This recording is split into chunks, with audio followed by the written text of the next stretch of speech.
Watch and burn. Hey everyone, so tonight I want to discuss Friday the 13th Part 6, and that is Jason Lives. Sort of a one-off. You would assume at this point I would have done all of the Friday the 13th, and inevitably I will, but I wanted to start by discussing the most colorful installment as far as I'm concerned. It's got the biggest body count. It seems to have, I don't know, it's when Jason kind of wises up, and there is a fan theory in regards to that in relation to this film. And that theory is that Jason from Part 2 to 4, that was the original Jason Voorhees, I guess.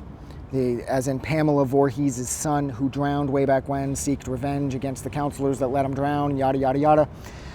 And then, as everybody knows, in Part 5, A New Beginning, it's Roy, the ambulance driver, who's exacting revenge on the house of troubled youths who he perceives as responsible for his son's death, even though technically that's not true. Only one of them did it, and he was arrested for the murder, and that was that. His kid got butchered horribly, too, in Part 5. The fucking guy axed the kid like 30 times. Anyways, and so when Roy is killed at the end of this one, it's suggested that he becomes the new Jason Voorhees. And the evidence that this theory has to support that is that prior to 6, Jason was always sort of like a hulking man-child, and that he was just sort of brash and more like a caveman, you know, like you just me see, me kill type attitude. Whereas as of 6, he's snapping more necks. He seems to be moving with more determination, and it's like he understands the forest he's in a lot better. He is using a variety of tools with a lot more efficiency, and he's even using throwing knives in this one. And that's because people suggest that it's Roy, and Roy was a paramedic, and he would have a better understanding of the human anatomy, and he would inherently be smarter than the mentally/physically challenged Jason Voorhees that was born as the result of, Pamela Voorhees giving birth to him. And so that's the theory, at least, is that this is Roy now because Jason is sort of leveled up some. Now, I know originally in Part 5, they had Tommy Jarvis disappear with the mask at the end of the movie because Tommy Jarvis was supposed to become Jason, and hence A New Beginning. But they decided to scrap that, and they had Jason just rise back from the dead in 6. And they have Tommy Jarvis squaring off against him yet again. And that's the other thing I love about this. I love older Tommy Jarvis. Like, he's sort of like the perfect sort of unwilling hero. He's the one that causes all the problems by digging Jason up and then stabbing him a bunch of times with the pole from the fence. And then, of course, Jason gets electrified, and boom, we're off and running. But I like how he's sort of thrown into this blender, and Tommy does a really good job of dealing with it too. But I think my favorite thing about this movie is just how it's so colorful. It's just so bright. And there's a real sense of humor here that I found that the Friday the 13th movies, sorry, I wouldn't classify them as being humorless, but at the same time, they never really focused on attempting to be comedic. I think after the first couple of them, and once Nightmare on Elm Street got off and running, and Freddy with his one-liners, it's like the two camps just separated, and they left the joking to the Nightmare on Elm Street films, and Jason always played it, Friday the 13th, always played it a little more straight. But in this one, there's a greater sense of humor, I suppose. Like, for example, when the gravedigger is reburying Jason, he says the line, some folks have a real strange idea of entertainment, and then he breaks the fourth wall and looks at the audience. And that's really, this movie is the only time that I really see that sort of sense of humor kind of come through in these movies. I also love how it's got the biggest body count. I absolutely love how the sheriff dies at the end when Jason bends him over backwards and snaps him in half. I absolutely loved that kill.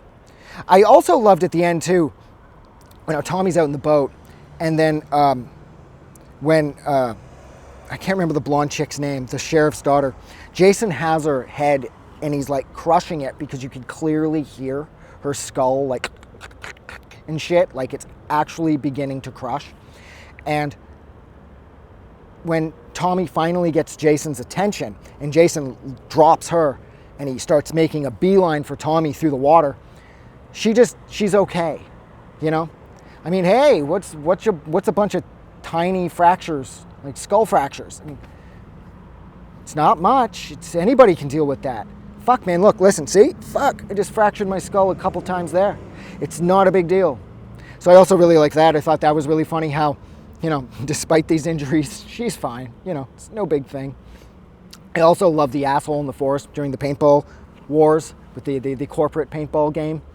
And the guy was saying how the chick should stay in the kitchen because the female was killing all the men. And then when Jason grabs him by the arm and throws him into the tree, and his face falls off and there's the smiley face there, and Jason's holding his arm that's holding the machete. I absolutely loved that as well. I love how Jason beheads the 3 people in the forest playing the paintball game at the same time. You see the bodies drop, the heads slump off. That was brilliant too. And I just love the attitude of this. I just love how this movie was approached. It seems like it had the best grasp on the content. I like all the Friday the 13th except for 8. I feel like that was like the made-for-TV one. There's no blood. There's blood after the fact, but when somebody's having their throat slit or their head ripped off or whatever, there's no blood. So I like all of them except for Part 8, Jason Takes Manhattan, or more appropriately, Jason Takes Vancouver, because aside from the Times Square shots, it was filmed in Vancouver. But I like Part 6 the most, and I think it's just because it just feels like it's the most fun. It's using a couple tracks from Alice Cooper. This is the one that Alice Cooper did the theme song from. Which is like one of the best theme songs for a movie I've ever heard. I also like that during the RV scene, they are playing Cooper's Teenage Frankenstein. I thought that was awesome. And then when the RV flips, when both the people on it are dead as the result of Jason destroying them, Jason throws the side door off and then jumps out on top of it. And then you see that like iconic shot of Voorhees standing on top of the RV turned on its side that's slightly on fire. And that's the other thing I found that this movie handled really well. It made Jason epic for the first time. It made him larger than life. Because whereas in all of the prior installments, it felt like he was a big dude, but he wasn't the center of the film. This is the first Friday the 13th where it felt that Jason was completely in the spotlight, and this was his sort of like 15 minutes to shine. So I think I will leave it there because I've been rambling on and on for a little over 8 minutes. So thank you so much for hanging out with me for a little over 8 minutes while I discussed Friday the 13th, Part 6. If you liked this review or whatever it was, don't forget to do something nice for somebody. You guys are amazing. Have a good night. That's an ice cream truck.